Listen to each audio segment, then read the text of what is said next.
রফিকুল ইসলাম তিনি একটি প্রশ্ন পাঠিয়েছেন, বলেছেন প্লেন বা ট্রেনে চড়া কি হারাম না হালাল? নবী করিম সাল্লাল্লাহু আলাইহি সাল্লাম তো কোনো সময় প্লেনে চড়েননি।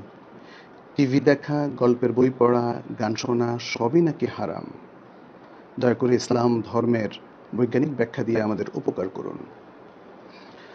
ভাই রফিক, এখানে আপনি আসলে মূলত বেদাতের প্রশ্নটাই তুলেছেন, যে রাসূল সাল্লাল্লাহু আলাইহি সাল্লাম অনেকগুলো কাজ করেননি, অথচ আজকে আমরা সেগুলো করছি অথবা সেই সুযোগগুলো আমরা গ্রহণ করছি।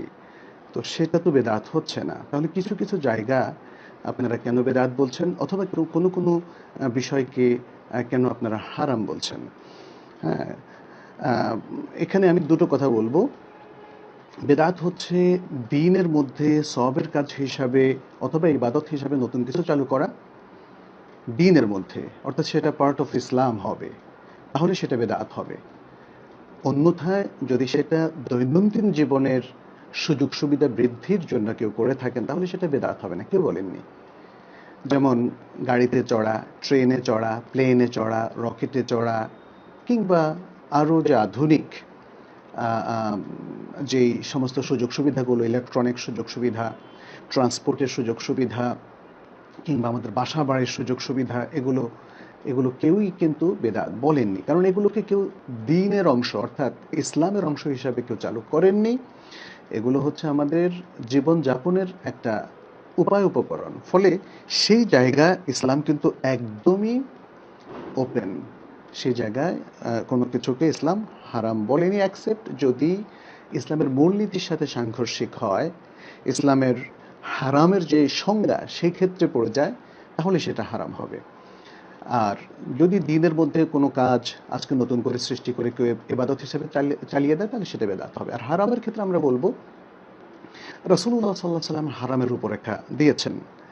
হারামের সেই রূপরেখার মধ্যে দেখা যাচ্ছে কোনো জিনিস পড়ে, কোনো জিনিস পড়ে না। যেমন টিভির কথা বলছেন আপনি, অথবা অ্যান্ড্রয়েড ফোন কিংবা ট্যাব, আজকে এগুলো কিন্তু টিভিতে পরিণত হয়েছে। এগুলো যদি আপনি আ আ বৈধ, শালীন, সুন্দর কাজে ব্যয় করেন, দেখেন, ইউজ করেন, তাহলে সেটা কিন্তু কোনো মতেই হারাম হবে না।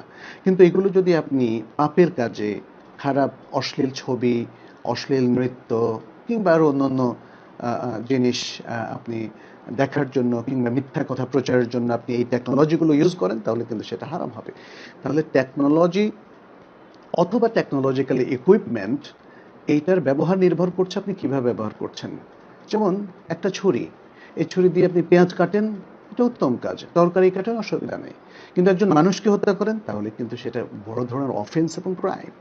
এভাবেই কিন্তু ইসলাম আমাদের সামনে এই সব কিছুকে একটা মূলনীতির আলোকে তুলে ধরেছে। আপনি গানের কথা বলেছেন, গান শোনা, এটা যদি মিউজিক মুক্ত হয়, তাহলে শরিয়াতে সেটা জায়েজ আছে, যদি কথাগুলো শুদ্ধ হয় এবং কথাগুলো সুন্দর। যেমন আমরা দেখি হাসান বিন তাবিত রাদিয়াল্লাহু তাআলা আনহু এবং আরও সাহাবারা যারা কবিতার চর্চা করতেন, সাহিত্যের চর্চা করতেন, তাদের সেই চর্চাগুলো সুন্দর শালীন ছিল, জাহিলি যুগের কবিদের মতো ছিল না। ফলে সেটা রাসূল সাল্লাল্লাহু আলাইহি ওয়াসাল্লাম পারমিশন দিয়েছেন। আবার যখন এই শিল্প সাহিত্যকে আপনি অশ্লীল কাজে, অন্যায় কাজে, অবৈধভাবে ব্যবহার করবেন, তখন সেটা হারাম হবে। মিউজিক ইসলাম আসলে জায়েজ করেনি। এটা নিয়ে আজকে অবশ্য আমাদের ইসলামিক স্কলাররা কেউ কেউ ভিন্ন মত পোষণ করছেন। আমরা আরব দেশেও দেখেছি বা বিভিন্ন অন্যান্য দেশেও দেখেছি। কিন্তু আমরা যে শরিয়া অধ্যয়ন করেছি এবং যে হাদিস অধ্যয়ন করেছি, সেখানে রাসূল সাল্লাল্লাহু আলাইহি ওয়াসাল্লাম মিউজিককে হারাম বলেছেন, এবং মিউজিকের উপর আধুনিক কিছু সায়েন্টিফিক রিসার্চও হয়েছে। সেখানে দেখা যাচ্ছে মিউজিক শোনা অথবা মিউজিক্যাল মানে এই ব্যাপারে এঙ্গেজ থাকা, এটা মানুষের যে ক্রিয়েটিভ সেলগুলো আছে সেগুলো নষ্ট করে দেয়। তো আমরা আসলে দীর্ঘ ডিসকাশন করার সুযোগ নেই একটা প্রশ্ন নিয়ে। শুধু এতটুকু বলবো যে একজন মুসলিম হিসাবে আমাদের উচিত হচ্ছে কোরআন এবং সুন্নাহ যা বলেছে সেদিকে চলে আসা, সেটা আমার বুঝে আসুক আর না আসুক। আর যেটা নিষেধ করেছে সেটা থেকে আমাদের দূরে থাকা, সেটাকে বর্জন করা, এটাই হচ্ছে শরীয়তের বিধান। এখন আমি যদি কোনো জিনিস হয়তো জায়েজ ছিল কিন্তু মনে করেছি হারাম, বর্জন করলাম, তাতে তেমন অসুবিধা নেই। কিন্তু কোনো জিনিস হারাম, সেটাকে আমি জেনে শুনে যদি আমি করে ফেলি, তাহলে সেই পাপ তো আমাদের জন্য অত্যন্ত ভয়াবহ হবে। তওবা করা ছাড়া সেই পাপ থেকে মুক্ত হওয়া যাবে না। আল্লাহ আমাদের সবাইকে রক্ষা করুন। আমি আপনাকে প্রসঙ্গত আরেকটু বলতে চাই যে এই যে বৈজ্ঞানিক তথ্যের কথা বলেছেন, বৈজ্ঞানিক বিভিন্ন বিষয় আসার কথা বলেছেন, এগুলো সবই আল্লাহর সৃষ্টি। মানুষ শুধু সেগুলোকে এক্সপ্লোর করছে, আবিষ্কার করছে, ক্রিয়েট করছে না, সৃষ্টি করছে না।